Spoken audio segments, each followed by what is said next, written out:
इसलिए वो अपने फ्रेंड से भी पूछते रहते हैं कि उनको आपको कैसे अप्रोच करना चाहिए, क्योंकि वो सच में चाहते हैं कि इस कनेक्शन की खोई हुई खुशी वापस आ सके। व्यूअर, आप अपने पर्सन को विजुलाइज करिए और मैं आपके और आपके पर्सन के लिए कार्ड स्प्रेड करता हूँ।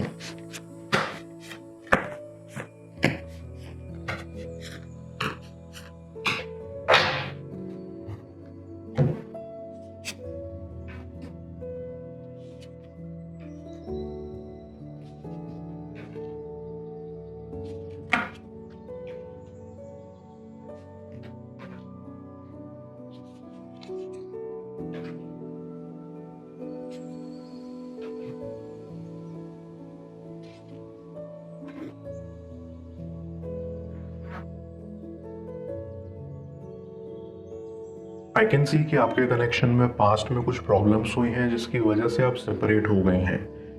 या तो आप और आपके पर्सन के बीच में कुछ मिसअंडरस्टैंडिंग्स हैं जो सॉल्व नहीं हो पाई, और ना ही आपको पूरी तरह से सच्चाई का पता लगा। और अब आई कैन फील आप चाहते हो कि आपको इस कनेक्शन की सच्चाई पता लगे कि ऐसा क्या हुआ था या क्या मजबूरी थी जिसकी वजह से आपको अलग होना पड़ा, या आप कभी अलग होते ही नहीं अगर आपको पहले से ही सब कुछ पता होता तो। आई फील कि आपका पर्सन कहीं ना कहीं लॉयल है, लेकिन उनकी पूरी जिम्मेदारी बनती है इस कनेक्शन को इम्प्रूव करने के लिए, क्योंकि कहीं ना कहीं मिसअंडरस्टैंडिंग भी उन्होंने ही क्रिएट की थी। और आई कैन सेंस कि आपके पर्सन का नेचर थोड़ा काल्पनिक है। वो कल्पना करते हैं कि वो आपसे मिले और आपके ख्यालों में डूबे रहें।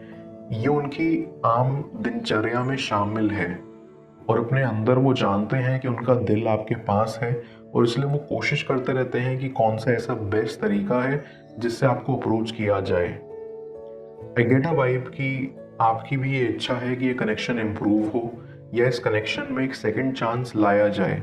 लेकिन आई रियली अप्रिशिएट आपका काइंड नेचर, जिस तरह से आपने खुद को संभाला है, जिस तरह से आपने चीज़ों को एक्सेप्ट किया है और ये विचारधारा रखी है कि अगर ये कनेक्शन ठीक होना होगा तो हो जाएगा। आई सी यही एक रीज़न है आपकी स्ट्रॉन्ग पर्सनालिटी का। डीप डाउन आई फील कि आपके पर्सन ने आपको बहुत हर्ट किया है, जिससे वो काफ़ी शर्मिंदा भी थे। लेकिन माफ़ी मांगने के बजाय वो आपको अवॉइड करते थे, क्योंकि तब उनमें हिम्मत नहीं थी आपसे माफ़ी मांगने की, या अपनी गलतियों को एक्सेप्ट करने की, या एडमिट करने की। कहीं ना कहीं वो अपनी फीलिंग्स को लेकर भी अनश्योर थे, या एडमिट करने से डरते थे। लेकिन अब वो एडमिट करना चाहते हैं, क्योंकि आज वो उस मुकाम पर खड़े हैं जहां उनको अपनी फीलिंग्स का एहसास हो रहा है कि वो आपके लिए फील करते हैं, और अब उन्हें देर नहीं करनी चाहिए आपको अपनी फीलिंग्स एक्सप्रेस करने में। वो अपनी लाइफ को बैलेंस करने की कोशिश कर रहे हैं, इस कनेक्शन को बैलेंस करने की, ताकि उनकी वर्क लाइफ और पर्सनल लाइफ में कुछ प्रॉब्लम ना हो आगे। Back of the mind I feel कि आप दोनों को ही अभी थोड़ा वक्त चाहिए, क्योंकि आपके पर्सन का कॉन्फिडेंट होना बहुत ज़रूरी है अपनी फीलिंग्स को लेकर। भले ही उनमें एक्सेप्टेंस आ गई है अपनी फीलिंग्स को लेकर, बट वो एंड तक बरकरार रहे, इसलिए उनका कॉन्फिडेंस ज़रूरी है, एंड इसमें अभी थोड़ा वक्त लगेगा। और दूसरी साइड आप भी चाहते हैं कि इस बार जब आपका पर्सन आए तो बेझिझक बिना डरे आए, ताकि आप दोनों खुलकर बात कर सकें, फ्रैंकली अपने अपने थॉट्स एक दूसरे के सामने रख सकें, और ये डिस्कस कर सकें कि आप दोनों इस कनेक्शन से क्या चाहते हैं। आई कैन सेंस कि आपके पर्सन ने ही इस कनेक्शन को ख़त्म किया था आपके मन में एक मिसअंडरस्टैंडिंग पैदा करके, और इस सेपरेशन से आपको बहुत दुख पहुंचा था। लेकिन डीप डाउन आई फील कि इस सेपरेशन आपके लिए बहुत ज़रूरी था, ताकि आपको एक ब्रेक मिल सके। आई कैन सी कि आप बहुत ज़्यादा हर्ट थे, और आप बस प्रिटेंड कर रहे थे कि आप ठीक हैं, लेकिन अंदर ही अंदर आप में तूफान मचा हुआ था, जो आपको ना खुश रहने दे रहा था और ना ही आप खुलकर रो पा रहे थे। इसीलिए आई फील कि सेपरेशन होना ज़रूरी था, और अब आप अपनी खुशी ढूंढने की कोशिश कर रहे हो जो आपको कहीं नहीं मिल रही। सेम आपके पर्सन के साथ है, बट कहीं ना कहीं आप दोनों ये भी जानते हो कि ये खुशी इसलिए गायब है क्योंकि आप दोनों ही पूरी तरह से इस कनेक्शन से मूव ऑन नहीं कर पाए। कुछ मेमोरीज ऐसी थी जिनको याद करके आप दोनों ही दुखी होते थे। पूरी तरह से अपने पर्सन को अपने से दूर नहीं कर पाना ही असली दुख का कारण है। ऐसी कि आप दोनों ही चाहते हैं कि एक रियूनियन हो, क्योंकि आप दोनों ही लाइफ में आगे नहीं बढ़ पा रहे, आप स्टक हो चुके हो। कुछ है जो आपको रोकता है, ना तो आप किसी और के लिए फील कर पा रहे हो, क्योंकि प्यार तो अभी भी आप अपने पर्सन से ही करते हो। आई फील कि आपका पर्सन भी अब ये रियलाइज करता है कि उन्होंने आपको बहुत हर्ट किया और बहुत मिसअंडरस्टैंडिंग्स क्रिएट की जो उन्हें नहीं करनी चाहिए थी, क्योंकि अब उनको ऐसा लगता है कि आप बहुत ट्रू थे अपनी फीलिंग्स को लेकर, आपने कभी उन्हें हर्ट नहीं किया और इसलिए वो आज बहुत दुखी दुखी से हैं। ऐसा लगता है जैसे उन्हें उनके कर्मों का फल मिल रहा हो। आई फील कि आप दोनों ही इस कनेक्शन से सफ़र कर रहे थे अलग अलग तरीकों से, बट आपने ज़्यादा सफ़र किया है एंड आई कैन सेंस कि अब आप इस पोजीशन में हैं कि आपको इस कनेक्शन की रियलिटी पता चल गई है। पहले आपको आपका पर्सन बहुत बुरा लगने लगा था, जिस तरह से उन्होंने आपको हर्ट किया था। आप उनसे बीच बीच में नफरत करने की भी कोशिश करते थे, लेकिन कर नहीं पाते थे। कभी कभी आप गुस्से में उनका नंबर डिलीट कर देते थे, पर फिर दोबारा सेव भी कर लेते थे। तो इस कश्मकश में आप बहुत उलझे हुए थे, लेकिन अब कहीं ना कहीं आपने उनको अंदर से माफ कर दिया है और खुद को भी। अब जानते हैं कि उनकी कोई मजबूरी रही होगी या कुछ रीज़न होगा, क्योंकि वो ऐसे नहीं थे। आपके हिसाब से वो एक अच्छे इंसान हैं, फिर क्या ही फर्क पड़ता है कि वो रिलेशनशिप अच्छे से नहीं निभा पाए। एंड आई अप्रिशिएट आपका नेचर जो कि काफी स्ट्रांग उभर कर आया है।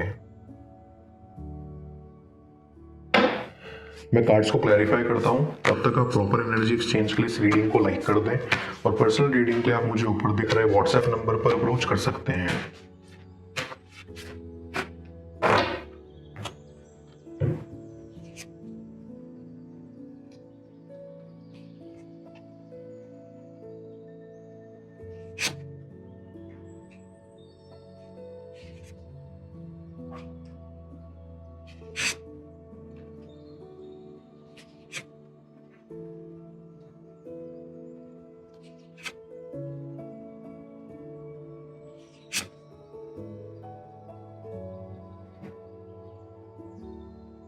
आई गेट अ वाइब कि आपके पर्सन को रियलाइज हो रहा है कि वो आपके साथ राइट बिहेव नहीं कर रहे थे, क्योंकि आई फील कि किसी थर्ड पर्सन ने उनके साथ सेम बिहेव किया जैसा उन्होंने आपके साथ किया था, और इससे उनको रियलाइज हो रहा है कि वो कितने गलत थे। उन्होंने आपकी फीलिंग्स के साथ खेला और आपको बहुत दुख पहुंचाया, एंड अब जब उनको ये एहसास हो ही रहा है तो वो बहुत पछता रहे हैं और अंदर से कोशिश कर रहे हैं कि वो आने वाले टाइम में खुलकर अपनी माफ़ी आपके सामने रख पाएं। आई फील कि अभी आप दोनों अपने करियर में बहुत अच्छा कर रहे हैं और अपना पूरा फोकस उसी पर रख रहे हैं। आप दोनों कहीं ना कहीं अपने काम को लेकर काफ़ी आगे बढ़े हैं और खुद पर काफ़ी प्राउड भी फील करते हैं। सेम आपका पर्सन भी चाहता है कि आप अपने काम में बहुत अच्छा करें, लेकिन डीप डाउन आप दोनों ही अंदर से ये चाहते हो कि कोई मौका मिले जिससे आप दोनों मिल पाएं, फिर चाहे वो प्लान्ड हो या अनप्लान्ड, क्योंकि आप दोनों ही चाहते हो कि कनेक्शन इम्प्रूव हो। आई गेस आपका पर्सन आपसे अपनी फीलिंग्स छुपाने की कोशिश करता था। कहीं ना कहीं वो मजाक मजाक में अपनी फीलिंग्स को कह तो देते थे, लेकिन क्योंकि वो मजाक कर रहे होते थे तो आपको अच्छे से समझ नहीं आता था और इसलिए कन्फ्यूजन्स और मिसअंडरस्टैंडिंग्स पैदा हुई थी। बट अब वो चाहते हैं कि आपके मन में कोई भी कन्फ्यूजन ना रहे और ना ही कोई मिसअंडरस्टैंडिंग, इसलिए वो अपने फ्रेंड से भी पूछते रहते हैं कि उनको आपको कैसे अप्रोच करना चाहिए, क्योंकि वो सच में चाहते हैं कि इस कनेक्शन की खोई हुई खुशी वापस आ सके। आई गेट अ वाइब कि अब आपका पर्सन अपने आप को एक बेटर पर्सन बनाने की कोशिश कर रहा है, क्योंकि वो नहीं चाहते कि आप उन्हें रिजेक्ट करें। उन्हें रिजेक्शन से डर लगता है, इसलिए नहीं कि उन्हें रिजेक्शन से शर्मिंदगी महसूस होगी, बल्कि इसलिए कि कहीं वो आपको खो ना दें या आप किसी और के ना हो जाओ। क्योंकि अब वो सच में चाहते हैं आपको अपना बनाना, तो वो इसी सपने को सच करने की कोशिश में जुड़े हुए हैं। ऐसी उनको उनकी फैमिली की तरफ से कोई सपोर्ट नहीं है, इसलिए वो बहुत बुरा महसूस करते हैं और कभी कभी ये दुख उनको रोक देता है आपकी तरफ आने को, क्योंकि वो नहीं चाहते कि आप परेशान हो जाएं उनको परेशान देखकर, बिकॉज वो बहुत पछतावा रखते हैं आपको लेकर। इसलिए वो चाहते हैं कि अब सिर्फ खुशियां ही खुशियां हो इस कनेक्शन में। एंड आई बिलीव कि एक बार उन्होंने अपने स्ट्रगल को ओवरकम कर लिया और पूरी प्लानिंग कर ली आपको अप्रोच करने की, फिर तो वो जरूर आएंगे। मैं ओरेकल ऑफ द फेरीज की मदद से यूनिवर्स से आपके एडवाइस पूछूंगा। देखते हैं यूनिवर्स आज आपको क्या एडवाइस करना चाह रहा है।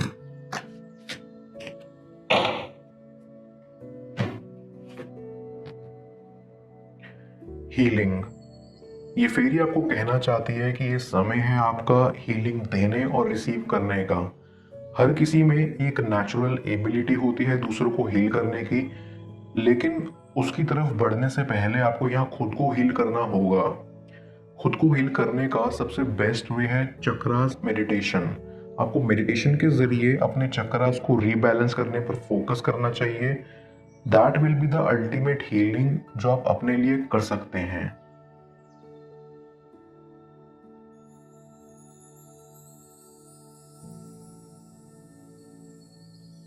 क्या है उनके रहस्य जो आपको मूव ऑन करने से रोकते हैं, जाने स्क्रीन पर शो हो रही इस अगली टैरो रीडिंग में। पेड पर्सनल रीडिंग के लिए आप मुझे ऊपर दिख रहे व्हाट्सएप नंबर पर अप्रोच कर सकते हैं। मैं मिलता हूं आपसे दोबारा अगली टैरो रीडिंग में। Till then, bless you.